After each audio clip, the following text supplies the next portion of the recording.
Dear students, I am Rajesh Ranjan, PGT Physics in Bridgeford School, Tipudana, Ranchi.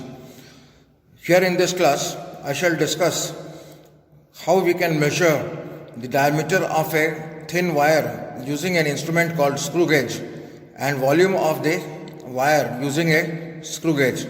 Before proceeding on, I would like to discuss the various parts of the screw gauge and how exactly we can measure the diameter of a wire using this instrument. Now this is a screw gauge. This screw gauge consists of several parts. As you can see from here, this screw gauge will consist of this part. This is the part called stud. Then we have this metallic frame, that is the U-shaped metallic frame. Then you have this portion. This portion is known as hub. Then you have the linear scale. So this is the linear scale over here. This is the linear scale over here. If I move this, there is the circular scale over here. So you can see the linear scale over here. This is the linear scale. This linear scale, this is the linear scale, and it has several graduations. And distance between every graduation is 1 millimeter, as you can see over here. Distance between every graduation over here, that is 1 millimeter. Now this is the circular scale. As you can see the readings over here, this is a circular scale. Reading starts from here, that is 0, and if you proceed on, this reading will go on up to 100. As you can see here, it is 90 over here. This is 90, and lastly it goes up to 100. It coincides with 0. Now, in order to make the measurement, let us see how we can make the measurements. So, in order to make the measurement, what we do is, we will insert, suppose this is the wire. This is the wire whose diameter is to be found out. We will insert this wire inside this screw gauge, like this. And we will rotate this. This portion is called ratchet, where I am rotating this screw gauge. We will rotate until it makes a sound like this. As this makes a sound, we will stop rotating it. Then we can make the measurements. I will discuss in detail stepwise how we can measure the diameter of the screw gauge. Now you see that this is the linear scale. First of all, we have to determine the pitch of the linear scale. The linear scale, distance between every graduation is called the pitch of the linear scale. So here, the distance between every graduation, that is, this is distance between every graduation is 1 millimeter. Now, the number of graduation that is visible to us is 2. So this is 1 and next one is 2. So here main scale, the linear scale reading will be 2. And this is the reference line of the linear scale. As you can see over here, this is the reference line. In this reference line, we will find out which circular scale division exactly coincides with it. As we can see over here, this circular scale, this reading 53 exactly coincides with the reference scale.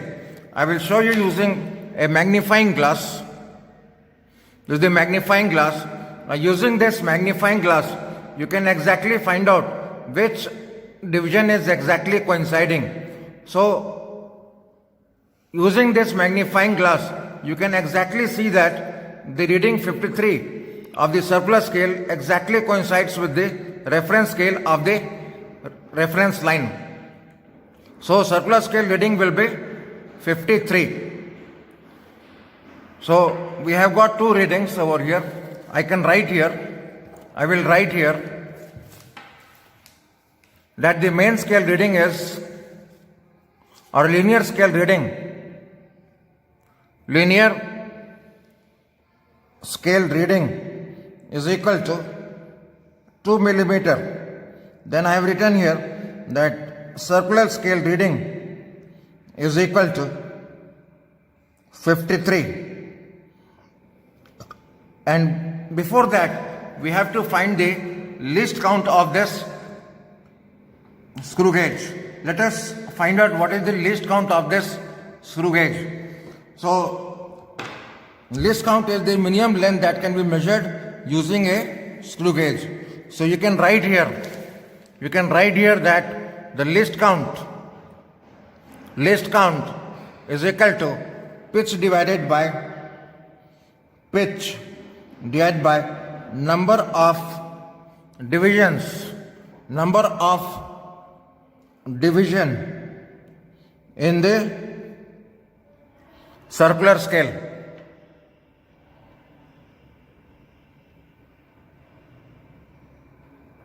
Right. So what is the pitch? As I told you that pitch is 1 millimeter. So here you can write 1 millimeter. And number of division in the circular scale is 100, that I have shown you already. So that is equal to 0.01 millimeter. That is the least count. So after that we shall discuss how we can find out the zero error in the screw gauge. So this is the screw gauge. We have to find the zero error. So without putting anything in between the two studs, we will just rotate this ratchet. We will rotate until it makes this sound. So now it has made this sound, we will stop over here. When we stop over here, what we find is that the zero exactly does not coincide with the reference line. So this is the reference line. Here you can see this reference line. If you can see this reference line, this zero does not coincide with the reference line. Rather it is something else. Here the reading in the circular scale reading is 15. So 15 coincides with this 15 over here. 15 coincides with the reference line. So here we can say that the zero error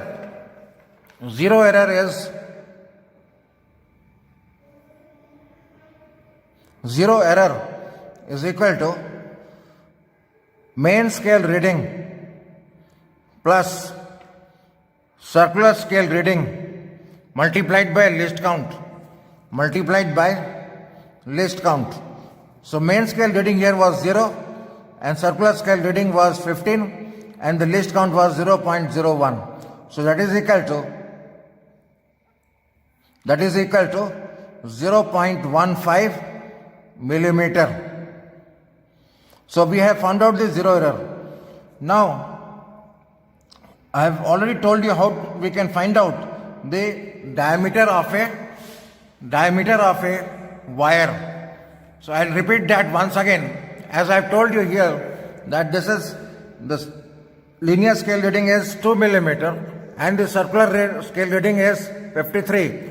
So actual measurement will be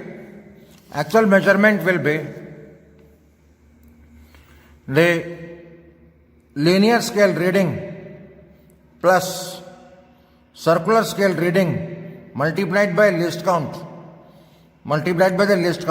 So let us calculate this. Linear scale reading is 2 millimeter plus circular scale reading, as you see here, it is 53 and least count is 0.01. So that is equal to 2.53 millimeter. Now there is also a zero error in the screw gauge. So we have to subtract the zero error. So actual reading will be, that is actual diameter. Actual diameter is equal to this 2.53 millimeter minus the zero error.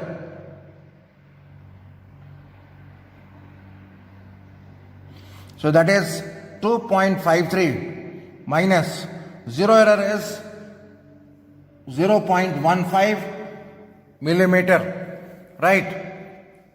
So now we can subtract and find out the actual diameter. that is 13 minus 2, that is 8, then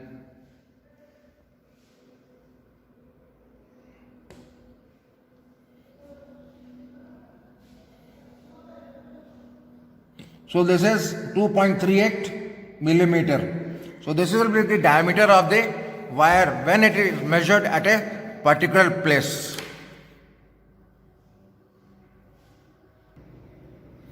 Now students, we have to start taking the readings and write the observations.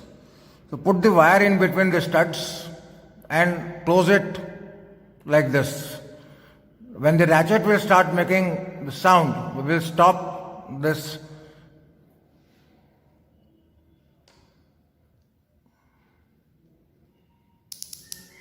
When the ratchet will start making the sound, we will stop. Now let us observe what is the reading. The reading here observed is, in the linear scale, we can observe how many millimeters.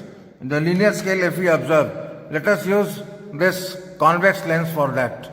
If we use this convex lens, what is the number of graduations that you can see on the linear scale? After 0, you have 2 readings. After 0, you have 2 readings. That I can show it over here. You have 2 readings over here. That is one this one, another this one. That is just before the circular scale readings. So in the linear scale reading, you can write here 2. In the linear scale reading, in the observation, you write here 2. Right? This will not change anymore. Only the quantity that will change is the circular scale reading. Now let us see what is the circular scale reading. If we see the circular scale reading, in the circular scale reading, here it is 45. As you can see from here, 45, this 45 is coinciding with the reference line. Of course, it is quite small. You may not be exactly able to see, but I will use this convex lens for that. You can see that 45 is coinciding with the reference line, right? So I will write here 45. I will write here 45. Now, in the next step, we have to make only calculations. So we'll do calculations in the last. Now next reading that I have to take is with the wire in the perpendicular direction. Turn this wire by 90 degree. Open this and turn this by 90 degree. It should be approximately 90 degree. We turn this like this. Once again you take the reading. Once again you take the reading. When you take the reading, then we see that the linear scale reading does not change. That is again equal to 2. This will not change. Again this will be equal to 2. Again this is equal to 2. What exactly changes is the circular scale divisions. Let us see what is the circular scale division. What we find here is, it appears that 46 coincides with that. 46 coincides with this. I'll write here 46. Likewise, I'll make several readings like this. I will not show all of this. I'll just write down all this and then calculate. So now I have found out various readings over here. These are the readings for the linear scales. You will always get it as 2 millimeter because the wire has uniform cross section. Now these are the various circular scale readings. Now these are the calculations. Suppose you multiply 45 with the least count, you will get 0.45. If you multiply 0.46 by least count, that is 46 multiplied by 0.01, you will get 0.46. Similarly, you will get the calculations like this. For 40, you will get 0.40. Now what you have to do is add this reading with this reading. You will get the calculations like this. Was 2 multiplied by 0.45, that will give you 2.45. Then 2 2 plus 0.40, that will give you 2.46, sorry. 2 plus 0.46, that is 2.46. And similarly, you will get the other readings like this. Now, finally, you also have a zero error, that is a positive zero error in the screw gauge. So, you have to subtract the positive error over here. And initially, you found the positive error, and the positive error was 0.15 millimeter. As you see here, it was 0.15 millimeter. So, in every reading, you have to subtract this. So, ultimately, if you subtract 0.15 from all these readings, you will get these values. We have to substitute these values. Then I will show you how to do the calculations.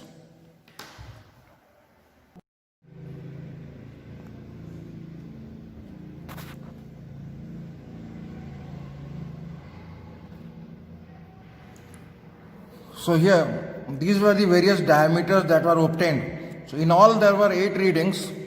So we'll add up all these values of the diameter and finally divide it by 8 so that we get the mean value of the diameter. And finally we'll get this as 18.22 divided by 8, and that is equal to 2.27 millimeter. So this is the mean diameter. The next portion we have to find out the length in order to find out the volume of the wire.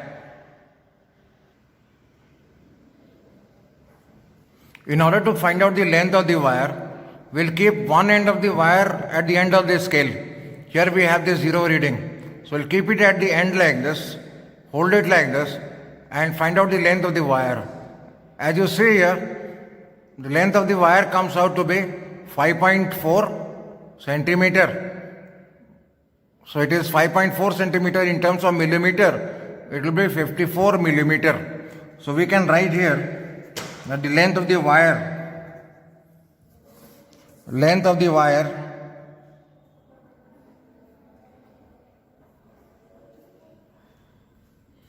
is equal to 5.4 centimeter, and that is equal to 5.4 centimeter, and that is in terms of millimeter, it will be 54 millimeter, right?